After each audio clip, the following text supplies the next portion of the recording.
about as long as I have, and we've both been through some difficult things, and the term that gets thrown around a lot in our profession, vicarious trauma, and this is one of the cases that we both became very emotionally invested in. And one of the things that's frustrating for people dealing with the loss of someone they love in these circumstances is they're looking for answers. And one of the great things about our job is when we're faced with a situation like this, we can put our heart and soul and energy and effort into something for days, for weeks, or in the case of this incident, which is almost a year old, months of work by Detective Leonard. We know we can't bring Millie back, but we can get answers for the family. We can get some healing for the family. And Millie's parents, Corey and Claudia, have been extremely patient through this process. They love their son very much, and we hope that helps with them. But we're announcing today the charges have been brought on 17-year-old Cartier Pascal. He will be facing open murder charges in this case. The detectives, like I said, it's been almost a year. Tony and the detectives helping him out have done fantastic professional work. I really think the message is getting out in our community, not only that you are going to be held accountable if you commit a violent crime in the city of Grand Rapids, but also what we've seen here is more and more the adults in our community, the mothers and fathers and the mother figures and father figures are rejecting this culture of embracing violence, rejecting this culture of when a child is murdered on the street, not sharing with the police the information, because you're embracing this bizarre culture of being okay with violence. And some of the loudest voices, some of the keyboard warriors, some of people with very big opinions, they want to focus, a lot of times they want to focus on police issues. But the reality is that we had a 16-year-old kill a 15-year-old in this case, and it was mostly crickets. I'll say we just came from several weeks of the trial of former Officer Schur, and Commissioner Robert Womack was out there quite a bit. He's been with the family quite a bit. He actually introduced me to Peter Luoya the day after Patrick was killed. And I'll say in this case, Commissioner Womack has been not only an advocate for the Luoya family, but he has been steadfast in demanding justice for Millie, demanding answers from the many individuals who witnessed this murder, and were not doing the right thing. So the police department was doing the right thing, and for 345 days has been doing the right thing and pushing forward to get these answers. And fortunate today to be announcing these charges. But again, it's a sober day for us, and I appreciate you guys coming in, and I'm sure you have some questions, and I look forward to hearing them and answering them. Obviously in the show, obviously in the show, we saw that this person was kind of held in prison or for some other charge. You're talking about the documentary series? Yes. Yeah, okay, sorry, go ahead. How did we get to this point from the docuseries? Well, interesting thing when the series, the series was filmed for 100 days in the summer, so it covered this period of time. This murder happened on June 2nd, and the documentary crew left in the beginning of September. So there was a significant, about 6 months of time there that Tony was working on this case. And I'd say he probably had 95% of it done or so, but this individual, Cartier Pascal, has been in custody on an unrelated shooting for the entire time, so that urgency for us to incapacitate this individual because of the propensity for violence was not there, because he was already incapacitated. So we were able to then really take our time, cross all the T's, dot all the I's, and so most of the work was done before the show happened. Having said that, after the show aired, there was a significant amount of interest, again, from the community. We got a lot of tips on Silent Observer and other people contacting us, some information that was very helpful. So was there anything the show helps? But just follow up. I know you have a follow-up. Would the show help you get to these charges? Yes. Can you explain why? I think it revitalized the interest in Millie. Millie's dad has been steadfast online, advocating for his son and advocating for witnesses to come forward. I think it was very helpful for people to realize that the primary suspect was incarcerated. It did not pose a threat to anyone else. That's always a genuine concern of people coming forward, is the threat of reprisal. knowing that he was jailed, and seeing that justice had not yet been fulfilled, I think that was very helpful. Where and when was the other shooting that you referenced? I want to say, what was that, August? It was September 1st, and it was at Madison and Dickinson at the party store. What new information has come to light? That we're not going to reveal. In the show, we saw that there was a possible fight club involved between Amelia and possibly Cartier. What was that like to kind of navigate? Was there anything that kind of made things more difficult with that backstory there? I'll tell you, so what we had here, and when this murder, when we lost Millie, he was 15, and Cartier was 16. So we're talking about kids. We're talking about teenage boys doing teenage boy things. I have a teenage boy. I do not advocate him sparring with people out on the street. He actually belongs to a boxing gym. I think that's a much healthier way to get that teenage stuff out. But this is just kid stuff, doing kid stuff. So we're certainly not painting Millie as any sort of bad kid. And certainly not indicating anything that took place in his life previously that would be any sort of justification for violence to rise to this level. What were the main sticking points? I know you've talked a lot about the community not wanting to speak up. What were some of the other? Yeah, things? that's the biggest. I mean, the biggest one was that. I mean, the obstacle, and I'll let Tony if he wants to add in, but you got a huge crime scene. You have a little bit of gap of surveillance there, so there's a lot of places, especially in downtown, where we're just going to catch the incident on video. We lost another 15-year-old that same summer, Lakijah Williams, and that incident was actually captured on video because there's a lot of surveillance. This one, there was not video of the actual incident.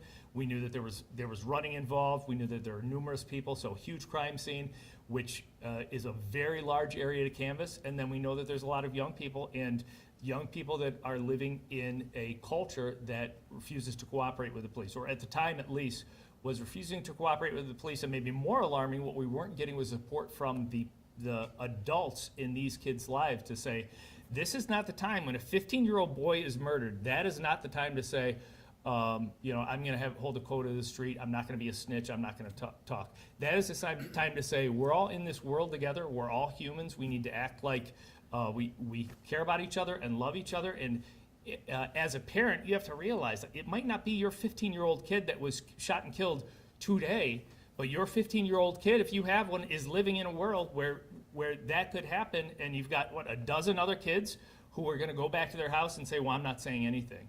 Like, I don't want my kids to live in that world. And these kids, I live on the northeast side of Grand Rapids. I've said this many times. You have a statistical chance 48 times more likely to get shot down in the neighborhood where Millie was shot than on the northeast side where my kids play. Why should my kids be any safer than kids down playing football, which is what Millie's doing? Obviously, the answer is they should. They should all be safe, and part of that is the adults in these kids' lives need to step up and realize you cannot embrace a culture of no snitching, whatever you want to call it. There is no moral justification for it whatsoever. Have you developed a motive yet? Motive is going to be, have we developed a motive that is going to make any rational sense to any adult? Absolutely not. No. But is it going to come out? I'm sure it will. And it's typical teenage boy stuff that if you and I were teenagers and we had a beef, maybe it would be settled in a fist fight or something. But in this case, it took a very tragic turn, and it did not have to be that way. Silent Observer, did that play a role in any of this? You want to talk to that, John? Silent Observer was very helpful. We received a number of tips.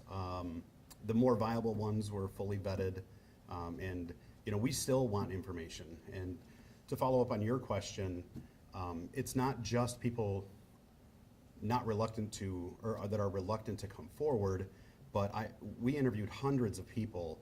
Several of them said flat out, there were hundreds of people out there, why should I get involved? And they just take an apathetic approach to it, kind of putting the onus on others to step forward with information. So as we stand here right now, Detective Zabriskie and I, or any other detective, if there are people out there that are now willing to come forward, now that there are charges, we will happily interview them. I would love to hear it if you've got footage, if you've heard something, if you've got screenshots, if you saw it, please please don't be hesitant to come forward. How does it feel now? Because obviously you've been working this case for almost a year. How does it feel now? It's a sense of relief, but, you know, Millie's gone, and we've got another teenager his life is impacted by this as well. Are there any specific elements aside from the community standpoint that helped tip this over the edge to make charges? I know this obviously took a really long time. Any other elements you can add? The people that were willing to come forward and tell the truth, yes. Were they kids or were they adults? They were adults.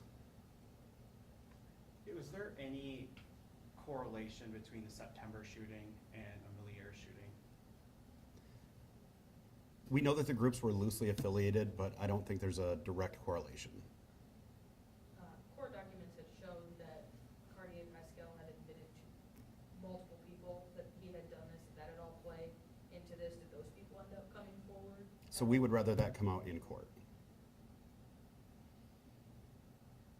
You referenced Leoya, I know it's off subject, and maybe not appropriate. but If I can't answer it, I'll tell you why I can't answer it, but you can Has ask there me whatever you been want any while we're all further here.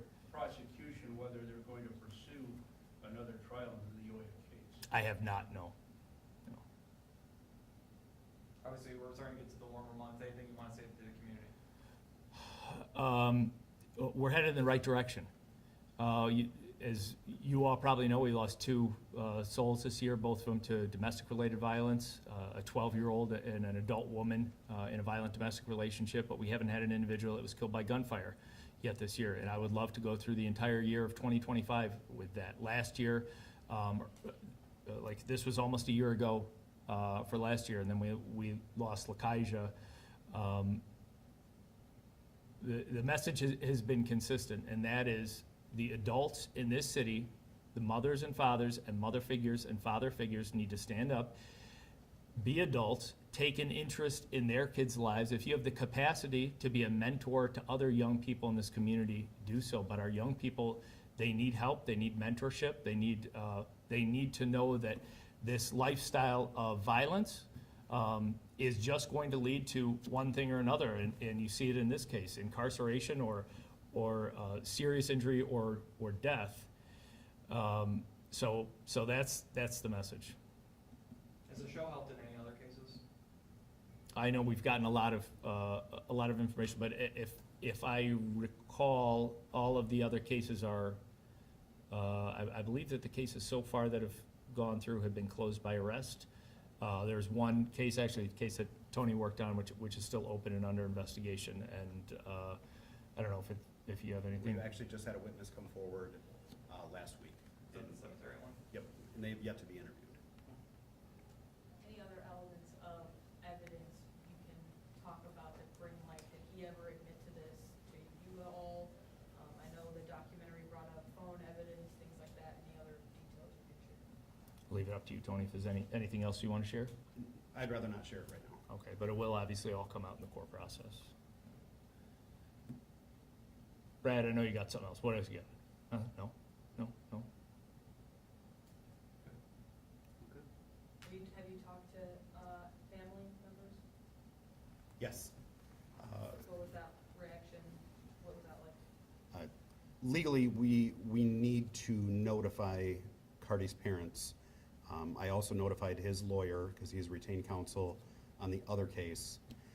And then I called and had a conversation with Corey and Claudia. Not an easy conversation to have, but a very good one. One that they waited a very long time for that phone call. And it was a blessing that I got to be able to do it. Is it normal for cases like this to take as long? I mean, I know you had that challenge at the community. Was that basically the reason it had kind of taken? I would say if people came forward the first day, this case would have been wrapped up, obviously, in a week or two at the most. I've been involved in murder cases which have taken 20 years to go through, but this one didn't have to be this way. It didn't have to be 345 days. If every adult, at least in the city, did what was the morally responsible thing, this case would have been wrapped up a lot sooner. And it just comes down to that people need to, we talk a lot about holding the police to high standards. I'm all about that. Accountability for the police department, reform to the police department. One thing I've seen is reform in the community, holding the community accountable. And we need to see more of that. And we saw that as this case went on, more and more people willing to cooperate, but it didn't have to be 345 days. It should have been earlier. Everyone in the city should have been acting like an adult because this was a 15-year-old boy who got murdered. Is there a bond on this? No bond. No bond. No, not at this time. He's been charged, or, he was in court already. He was arraigned at. This morning. Yeah, he was arraigned He's this already in morning. jail. Right, yep, in jail and will remain in jail without bond. Yeah. Okay, we all set? Thank you. Thanks, guys. Thank you. All right, no problem. Oh.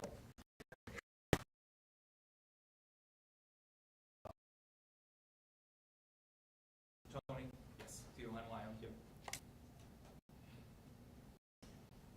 Detective is the title. Yes. Thanks. Appreciate it. Sure, that would be too. Tony T. Leonard, Leonard, Thanks, Chief.